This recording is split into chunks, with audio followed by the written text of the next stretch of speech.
I will be doing 5 Welcome Moon giveaway when we hit 8,000 subscribers. So yeah, drop your UID and server to participate. So today we're talking about Zibai, a 5-star Geo sword user, and the brand new mechanic called Lunar Crystallise. This isn't just another fancy reaction name slapped on Geo. This actually fixes one of Geo's biggest problems and suddenly turns it into a serious damage threat. And Zibai? She's built right at the center of it.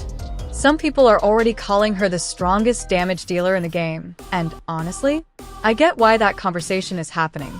But remember this, you can save up to 25% at lootbar.gg. Right now, there is a limited time discount for all-in-one pack, and the 6,480 pack is just $69, not $100 like in-game. That's a $31 saving. Choose your pack and enter your UID in server, and you'll receive the crystals within 2 minutes. First-time top-ups can earn double crystals. There are currently thousands of creators collaborating with Lootbar, which proves its safety.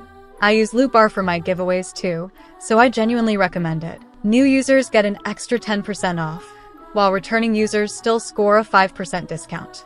Hit the link in my description and save big. Let's break her down simply, without frying our brains.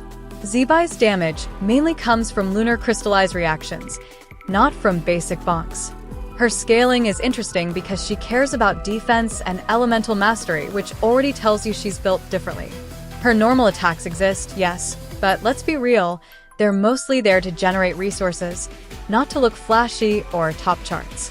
Now, her elemental skill, Heaven and Earth Made Manifest, is where the glow-up happens. When you press it, she enters lunar phase shift mode, her normal attacks turn into geo damage, and she starts collecting something called phase shift radiance. Think of it like charging a celestial battery. The fuller it gets, the harder she hits. Her elemental burst is actually very clean. 2 geo hits, with the second one dealing lunar geo damage, which instantly triggers Lunar Crystallise. This is basically the ignition switch for her entire kit. Burst first, everything else falls into place. Simple, elegant, my kind of design. Here's where things get juicy. Zibai can store up to 100 phase shift radiance, and her enhanced skill needs 70 points.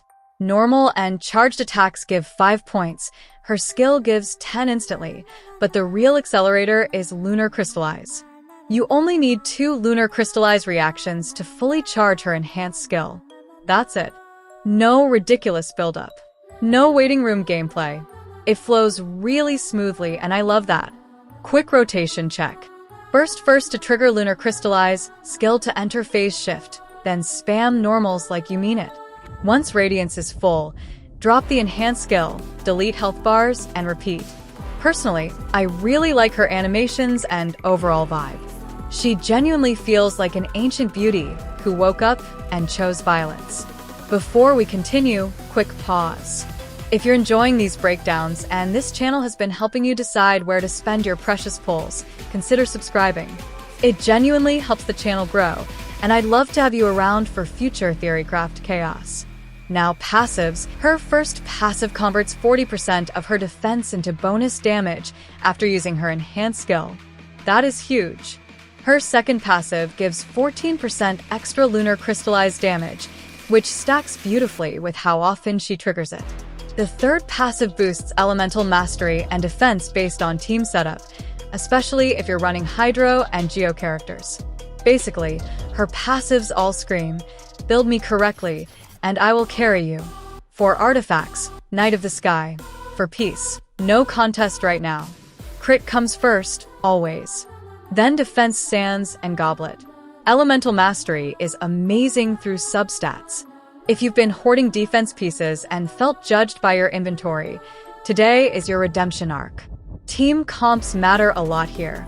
Hydro is mandatory because Lunar Crystallise only works with Hydro plus Geo. 2 Nodcry units activate Ascendant Gleam, which buffs her even harder and helps her enhanced skill come up faster. The dream team right now looks like Columbina, Aluga, Zhongli, and Ano. Zhongli and Columbina especially work insanely well together. Shield comfort plus damage amplification? Yes, please. Now, let's be honest about F2P pull value. Zibai is strong, very strong, but she wants Hydro teammates and she really shines when her teams are optimized. If you're F2P and missing Hydro enablers or planning to pull blindly, think twice. She's not weak without them, but she's clearly designed to scale harder with the right setup. If you enjoy Geo, structured rotations, and future-proof reactions, she's worth it. If not, it's okay to skip and save. So, to wrap it up, Zibai brings a fresh identity to Geo, Lunar Crystallise feels impactful, and her gameplay loop is smooth and satisfying. She's not just strong on paper, she feels good to play. And honestly, that's what matters most to me. Let me know what you think. Are you pulling, skipping, or still on the fence? I read the comments, even the ones roasting my pull luck. Thanks for watching, may your pulls be gold, and if you want more honest breakdowns like this, consider subscribing before you go. It genuinely means a lot.